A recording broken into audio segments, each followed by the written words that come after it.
It is the desktop that launched a million podcasts. I'm talking about Apple's Mac Mini. This small Mac desktop has been around for a long time, and it was always the least expensive way to get into either an OS X or later MacOS environment. It started at $500, and people hooked it up and used it for video production, for music and audio production.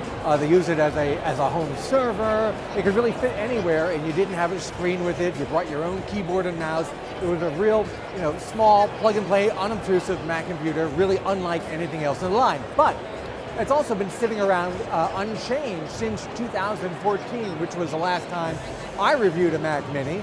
And here we are at long last, here in 2018, with a brand new Mac Mini.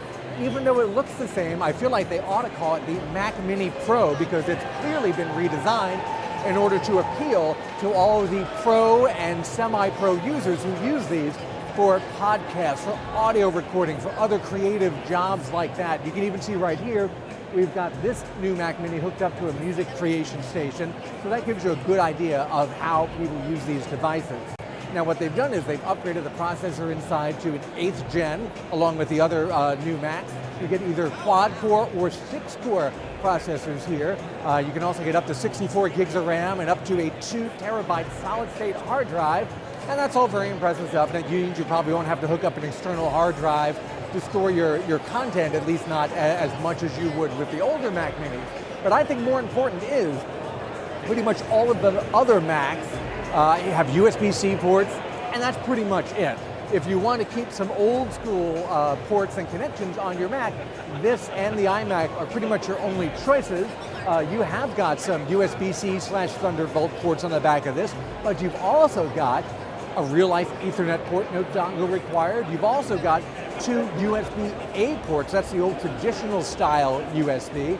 And of course, you have got an HDMI port, which is something that everyone finds very useful, but you're not going to find on any new MacBook, MacBook Air, or MacBook Pro. And that means you can use this as your content creation station a lot more easily than you could one of those other models where you'd have to hook up a bunch of dongles and stuff. Now, the old Mac Mini started at $499, great entry price.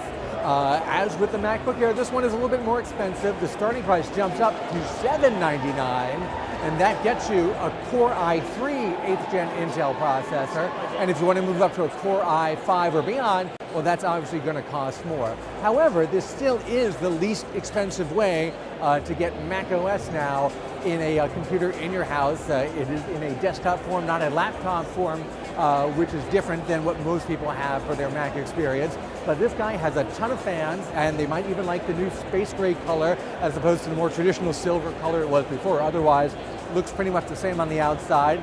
I'll just add, there's no fingerprint reader on it, but you do get that T2 security chip, so that's pretty much across the board in almost all of the new Macs.